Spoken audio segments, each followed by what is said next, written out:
저희가 준비한 오늘의 3위는 먼저 북한으로 가보겠습니다. 북한이 러시아로 공병과 군사권력 인력 6,000명을 추가 파견하기로 결정했습니다. 사실상의 파병인 셈이죠. 세 번째 파병. 현재 중동 정세와 무관치 않다는 분석이 나오고 있습니다. 경애하는 김정은 동지께서 러시아 연방안전리사회 서기장 세르게이 쇼이그 동지를 접견하셨습니다. 김정은 동지께서는 특수군사작전과 구르스크주의 현 상황에 대한 정확한 이해로부터 출발하여 두 나라 간 조약의 범위 내에서 조선민주주의인민공화국이 협조할 내용들을 확정하시고 관련 계획들을 수락하셨으며 필요한 협력 방안들을 구체적으로 토의하셨습니다.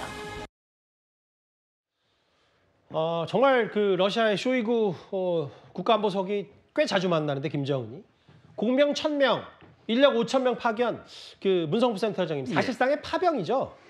뭐 파병이라고 봐야 됩니다. 군인들이 가는 거거든요.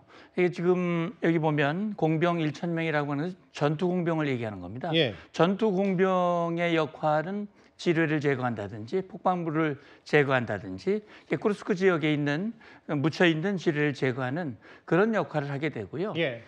군사 건설 인력이라고 그랬지만 이건 일반 건설 공병을 얘기하는 겁니다. 그러니까 공병 중에서도 지금 북한 같은 경우는 우리는 뭐 대부분의 건설을 이 건설 기업들이 하고 있습니다만 그렇죠.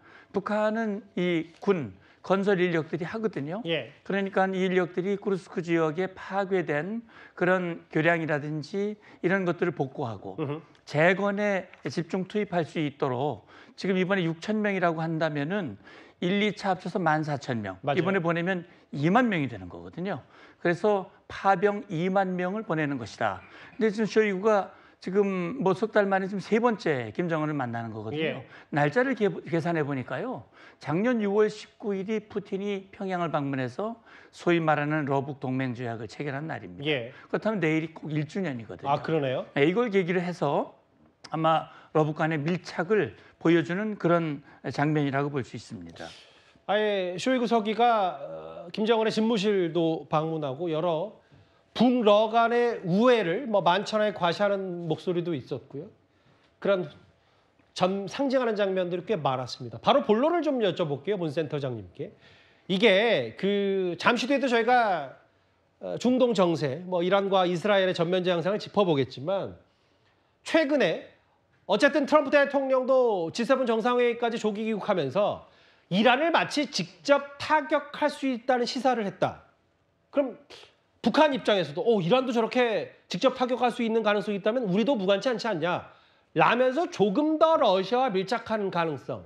그런 위기감도 북한 김정은이 충분히 느낀 겁니까? 예, 그러니까 지금 이스라엘-이란 충돌 그리고 거기에 대한 미국의 입장을 보면서 예. 아마 김정은 입장에서는 상당히 여러 가지 그 착잡한 생각이 아마 들을 거라고 봅니다. 왜냐하면 예. 지금 곧 다루겠습니다만 그 벙커버스터 GBU-57이라고 하는 것은 사실은 북한과 이란의 지하 핵시설을 타격하기 위해서 만든 폭탄이거든요. 그걸 이제 이란에 쓸 수도 있다는 얘기죠. 그러니까 이번에 이란에 쓸 수도 있다는 얘기인데 예. 그렇다면 만약에 상황이 악화돼서 북한의 핵 문제가 그런 식으로 꼬이게 된다면 북한으로서도 단단한 보험을 들어놓을 필요가 있는 거죠. 그러니까 사실 김정은이 러시아 우크라이나 침공 이후에 러시아와 밀착하면서 동맹을 맺었고 예. 결국은 그 과정에서 이제 북한 군인이 피를 흘리면서 러시아와 혈맹을 맺게 됐다. 그렇다면 앞으로 한반도에서 그런 상황이 됐을 경우 러시아가 든든한 지원군, 보험이 될 것이다. 이걸 김정은은 염두에 두고 더욱더 러시아와 밀착을 하고 오히려 미국과는 거리를 두는 트럼프 대통령이 김정은과 만나고 싶어 하지만 예.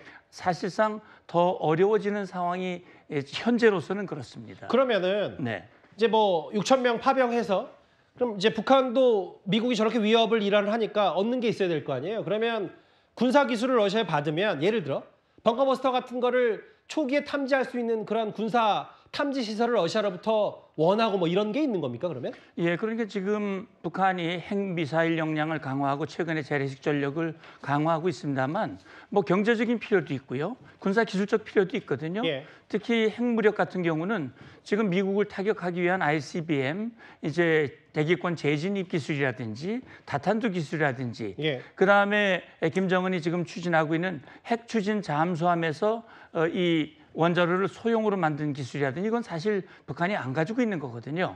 그리고 정찰 위성 지난 2002년 전이죠. 11월에 1차 발사했지만 사실 금년 들어서 3번 발사하기로 작년에 3번 발사하기로 한 거 한 번도 못 했거든요. 예. 아마 그런 것들을 러시아로부터 받기 위한 그런 어떤 포석일 가능성도 있다고 봅니다. 알겠습니다. 글쎄요, 이게 아무래도 북한과 러시아의 밀착이 중동 정세와도 관련이 있다면 있을 수 있기 때문에 북한 김정은이 또 한 번 러시아의 고위급을 만났다. 여러 가지 의미가 있을 것 같습니다. 지금까지로는 여러분들의 목소리를 만나볼 차례입니다. 첫 번째 댓글입니다. 그러게요. 아무 잘못도 없는 묶여있는 반려견을 왜 괴롭히나요라고 많이 분노하신 것 같아요. 돈으로 뭐든 다 해결된다고 생각하면 안 된다. 이걸 뭐 그냥 돈 주면 된다라고 하면 안 된다라고 하셨고요. 예. 잘못이 드러나면 유감 말고 그러게요. 유감 표명은 뭐 둘 사이에 있어서 갑자기 어떤 잘못된 행동이 있을 때 그걸 삼자자 입장에서 하는 게 유감인데 유감 말고 사과를 해라. 선관위 얘기를 하신 것 같아요. 5억 벌었는데 8억에 빈다니까 이게 화수분인가라고 의문을 제기하셨고요. 가족을 왜 부르냐 자료 내면 되는지라고 하셨습니다. 마지막 보겠습니다. 이게 마지막이군요. 감사합니다. 이제 김민석 후보자 관련 의혹 제기에 많은 분들이 관심이 있으신 것 같습니다.